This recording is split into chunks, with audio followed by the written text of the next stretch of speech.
So join the channel here or over on Subscribestar. So this article is so disturbing that I decided to make a video of it, even though I didn't quite know where it fit in with a channel like this. So the Mary Sue's mainstream stochastic terrorism.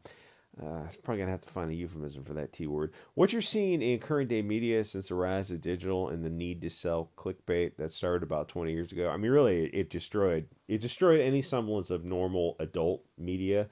Is you're seeing standards slipping, as you see with this article. And I would love to find a picture of this guy, like just kind of. I mean, you kind of get a vibe when you look at all these guys, like they look like, they're panty sniffing perverts type of thing. So to read modern media and then go back a few decades, you would think that children are writing the current stuff. It's bad, but it's also weirdly sociopathic.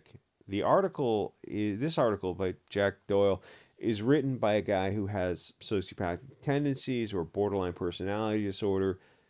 Something is wrong with his brain, which is bad enough, but he's writing at I guess a mainstream media pop culture channel at least, which is more the issue. Mary Sue is mostly pop culture, but they also go into anti-right wing politics, and like they must be getting subsidized by somebody because they're always seeking for new writers, new articles and stuff. And you're looking at like, there's no way there's enough traffic. Something's not adding up with a lot of this stuff. They must have a lot of VC money from somebody. So there's a spectrum of stochastic threats, I'll say, which is a technique almost exclusively used by the left because the mainstream right, 99% of them, are mostly total pussies who refuse to get off the couch. And if somebody does get off the couch, they immediately panic and call them glowing federal agents. It's like, oh, it's a group of guys who are peacefully assembled and they're dressed alike and they're covering their face because, again, the media will destroy their lives. Oh, they must be federal agents. But they're like, the term glow means they're advocating illegal acts either to get you to do something. Or Ray Epps' character is like, these guys are peacefully assembled. They haven't advocated any illegal acts. Real patriots don't cover their face. Yeah, but the J6 guys are in prison right now because they didn't cover their face. There's a reason Antifa dresses all in black, covers their face, and no face, no case. Not exactly. There's so many cameras in a city now that if you wanted to, you could track people. You could track people very, very far. But it makes it much, much harder. So you explain that to these normies on like Twitter and Gab, who are just fond of calling anyone who gets off the couch a glowing federal agent. So yeah, those J6 guys, they're actually in prison right now, and it gives them something to think about. And like eventually, if they have an open mind, they'll come over to our side of it. So you start by gaslighting the very real dangers again. And if you can read this article on Mary Sue, it's I almost feel like signing in and leaving a comment there because it's so like this. It's childish, but it's like a child who's playing with a loaded Liberty device. So you start by gaslighting the very real dangers against a person and by degrading and dehumanizing them. Their concerns aren't valid. They're just crazy by noticing the very real threats against them. What is happening to them is downplayed, but if it happened to their group, the left-wing group, it would be inflated. This guy writes an article that explains how Elon Musk is being stalked by left-wing mentally ill sociopaths and how a stalker assaulted his child, or what he had the state of mind to believe that he was assaulting his child. But there, and if I was Elon Musk, I would have more active security, and I'm sure like there's no shortage of people he could find to volunteer for that. Like honestly, I told him like, you might at this point. I told him, I mean, I'm one of the 50,000 people who made a comment on it. I said you should start a militia. Like nothing's stopping you. You'd probably find a surprising amount of people to be on board with that. So the writer is using these short sentences, and I mean, the whole thing is so childish. Exclamation points and capitalizing entire words, as if I mean, it's so like I would just love to see this person and see this person, and capitalizing words as if to say that Elon's concerns aren't valid. Except the article literally explains that Elon and his family are at extreme risk of left-wing terrorism, and the Soros media on Twitter was assisting the stalkers, and they got like a 2-day timeout, and they put it in Wikipedia as like what do they call it, like the slaughter at Twitter or something. It's like the like some like atrocity at Twitter because some doxing sociopathic reporters got a 2-day timeout, and it was just traumatic. Taylor Lorenz, who's herself a legitimate sociopath, got 2 days off, and that was enough to trigger her. But with this childish formatting, and so the thing is, you see these guys, and they look exactly the way you expect them to look. People who are like on the left wing, there's a lot of people who are angry at the world. There's on the right wing too, but the right wing doesn't control the media, and the left wing does. Um, to not think that Elon and his family are at risk of violence is insane. Anyone who's a public figure at a level of wealth as the country devolves into the second and third world is going to be at extreme risk of kidnapping. That's just for your standard wealthy person, extremely wealthy person. But something like this is like there's political violence at play here too. And at the end of the article, he explains that yes, the guy is a mentally ill stalker obsessed with Elon, his family, and his ex-girlfriend.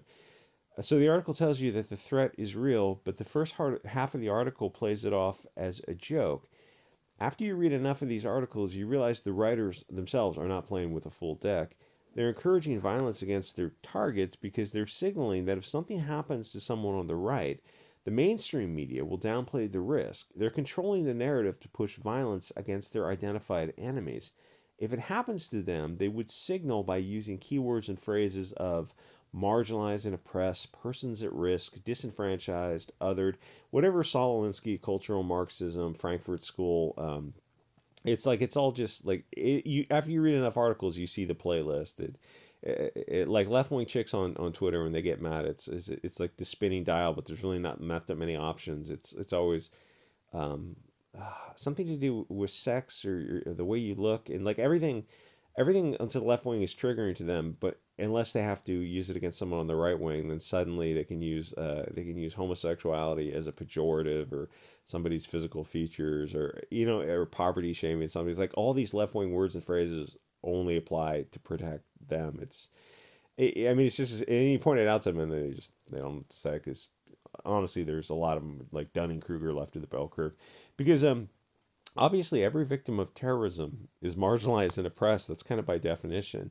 Now, we can also use these words and phrases to self-identify because they're based on appeals to emotion or definitions that they literally just make up on the spot.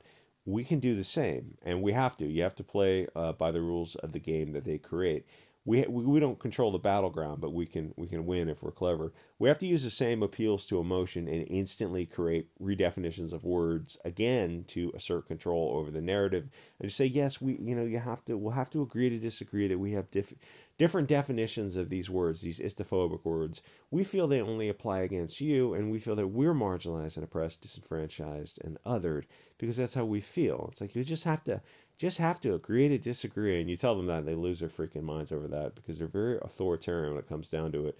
Of course, they control the media, we control the alt media, but it's important to fight the information war on all platforms because these are the same people who will gladly starve 100 million people to death and call it progress, and they will, because, follow me here, these people are Bolsheviks. Bolsheviks did it before in Russia and China. They will do it again in Canada, America, Europe, or at least Western Europe, and they will gaslight before they do it, while they do it now.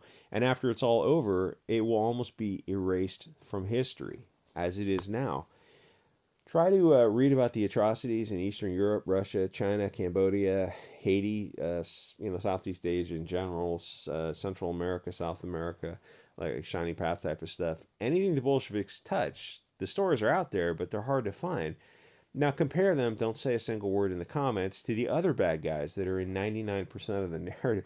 Something that springs to mind is the Indiana Jones movie. I think it's part 5, I almost said it, part 5 in a trilogy, where part 1, part 3, no wait, I think it's like 3 out of 5 are dealing with the characters from World War II in like Indiana Jones movies. They lightly touched on the commies once, but it's like, yeah, say you're going back to the well and you're gonna fight Hugo Boss for the 3rd time. Actually, that's getting a little bit old. You want to maybe find like a neo-communist group. I mean, that would be like it's set in the 60s, I think, or the 50s and the 60s. The space race is on, or the rocket, science for the space race is on the way. And communism, the Rosenbergs spying for Russia, and that guy was going after communism. It's like communism was the threat at the time period. It's like, no, no, we're going to time travel to go fight Hugo Boss, like back in the Roman age or something. Like, that's weird. That's weird. I'm sure that movie will do well because people like Harrison Ford that much that they're willing to see an 80-year-old guy. Anyway, like, comment, subscribe, and I will see you guys all next episode.